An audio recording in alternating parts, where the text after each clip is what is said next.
இன்றைக்கி பார்த்தீங்கன்னா ஒரு கடாய் எடுத்திருக்கேன். நம்ம வீட்டில் நம்ம புது கடாய் வாங்கி செய்யும் போதாக இருக்கட்டும், இல்லை பழைய கடாயில் நம்ம செய்யும் போதாக இருக்கட்டும்ங்க, அந்த கடாயில் பார்த்தீங்கன்னா அடிக்கடிக்கு ஒரு மாதிரி துரு பிடிச்சிக்கிற மாதிரி ஆயிரும். அது மட்டும் இல்லாமல் அடிக்கடிக்கு ரொம்பவே அடிப்பிடிச்சும் செய்யுங்க.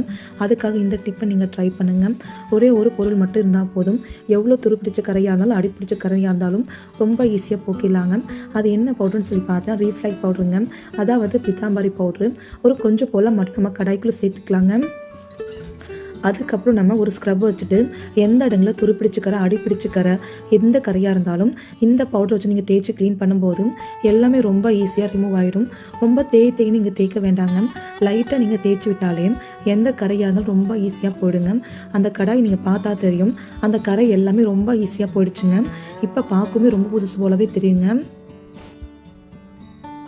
பாருங்கள், இப்போ நம்ம கடாய் ஃபுல்லாகவே எல்லா பக்கமும் நல்லாவே நம்ம தேய்ச்சி விட்டாச்சுங்க. நல்லா நீங்கள் தேய்ச்சி விட்ட பின்னாடி அதுக்கப்புறம் நீங்கள் எப்போதும் போல் தண்ணி ஊற்றி நம்ம நல்லா வாஷ் பண்ணி எடுத்து வச்சுக்கலாங்க.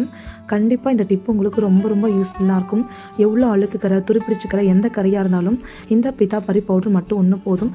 ரொம்ப ஈஸியாக நீங்கள் பளிச்சுன்னு ஆக்கிடலாங்க. கண்டிப்பாக நீங்கள் ட்ரை பண்ணுங்கள்.